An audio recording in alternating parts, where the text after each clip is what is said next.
esto? Acá es decir, no, cosa. Se están metiendo. ¡Embajador! Abuelo, ¿qué pasa? ¡Tomaron la embajada, Gonzalito! Ay, abuelo, pero esa historia es muy conocida, pues. Además, los tomos del 96 y 97 están allá arriba. No, yo te hablo de la otra embajada.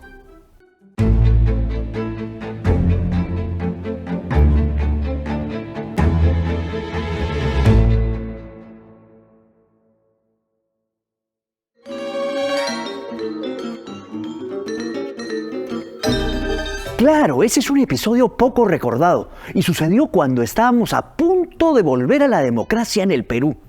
Pero para ponernos en contexto, mejor llamemos a don Máximo Correcto.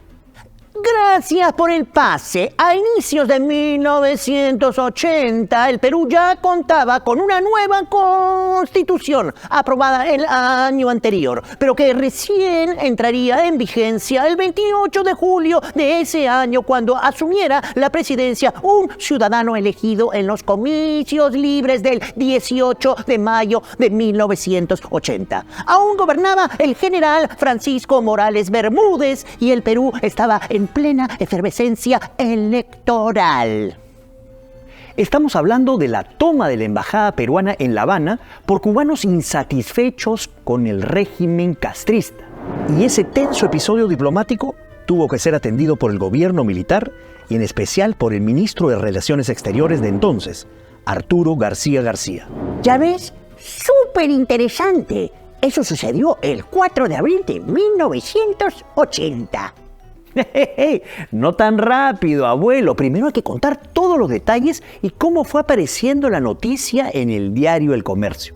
En agosto de 1979, un policía de tránsito pidió asilo en la embajada saltando la valla de la entrada. Y así comenzó todo, por un solo hombre. Faltaba más. A partir de 1980 se sucedieron varios episodios, hasta que el 28 de marzo de ese año ya se podían contar 19 personas en la embajada. Y hasta ese momento Cuba no daba su brazo a torcer.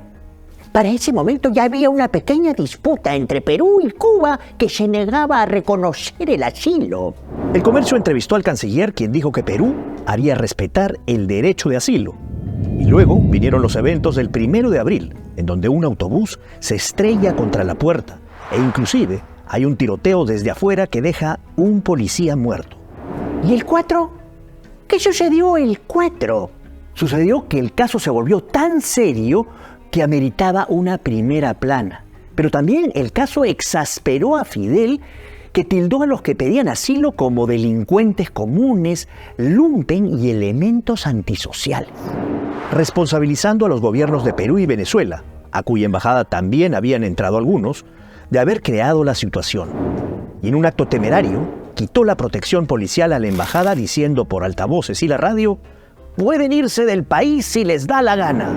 150 personas se metieron ese día y era Semana Santa de ese año. Lo que complicaría las cosas. Miles de personas le tomaron la palabra y para el día 5 ya habían 5.000 personas en un espacio muy pequeño, sobre todo en el jardín, que se volvería muy famoso. Mira esa foto al costado del niño con las abejas en el cuerpo. Me imagino que así sería esa embajada, apiñada de hombres, mujeres y niños.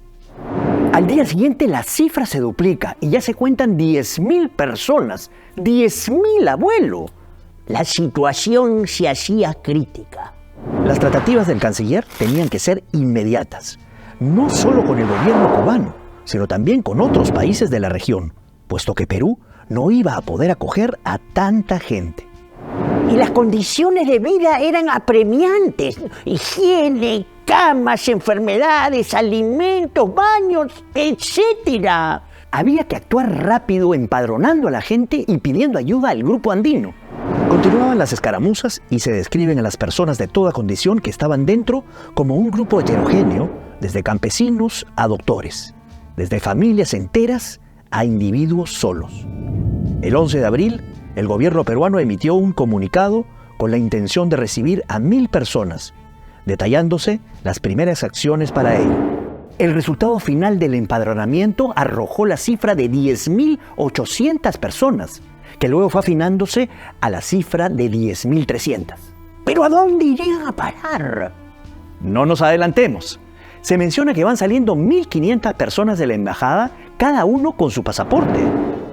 Se menciona también la futura llegada de cubanos y su instalación en el Parque Zonal Túpac Amaru, con una foto del lugar. Ah, donde hoy está la Videna en San Luis. Sí, que en ese momento era un gran parque público y aún faltaba que llegue. Costa Rica fue el punto neurálgico que no solamente recibiría a algunos, sino también serviría de puente aéreo a otros países. Hasta ahí fueron llegando y se dieron las primeras entrevistas y fotos con los refugiados, todos queriendo conocer sus motivos e historias personales.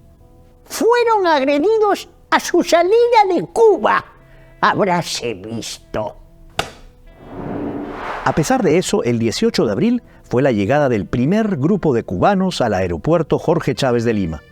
El Comercio publicó la foto de su arribo y los detalles del hecho.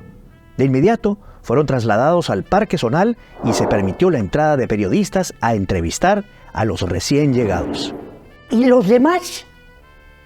Fueron llegando con el transcurrir de los días hasta convertir el Parque Zonal en una mini ciudad.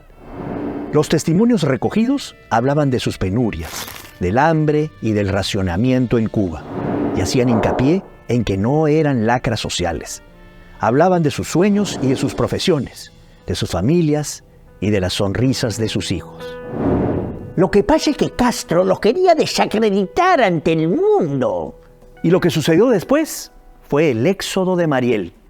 ¿Y a dónde se fue Mariel?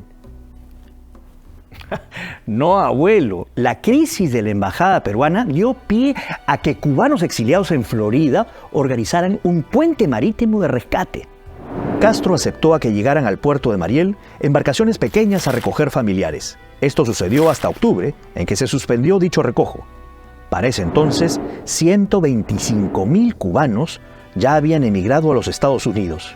Fueron los llamados Marielitos. ¿Y qué pasó en la embajada de Perú en La Habana? Pues poco a poco se fueron yendo todos, menos 4 personas. Radamés Gómez, una mujer y su hijo, y un tal Francisco el Títere, el chofer del autobús que se estrelló en la puerta de la embajada y que dio pie al mayor caso de asilo y protección de la historia. Según el régimen, ellos fueron los culpables de empezar todo y por eso les negaron la visa y el salvoconducto. ¿Y siguen ahí? No, abuelo. El régimen finalmente se cansó y accedió a su salida casi 5 años después. ¿Qué tales? ¿Y en el Perú? Sucedió algo similar. El Parque Zonal terminó convertido en un muladar, hasta que en 1984 fueron desalojados y terminaron en Pachacamac, la última zona de Villa El Salvador, donde sus descendientes y los pocos exiliados que quedan cuentan su historia hasta el día de hoy. Vaya, esta historia me ha dado hambre, Gonzalito. ¿Qué te parece si te invito a almorzar? Vaya, primera vez, abuelo.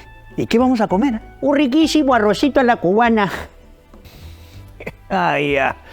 Y todo lo que como, todo lo que cuento quedó registrado en las páginas del Comercio.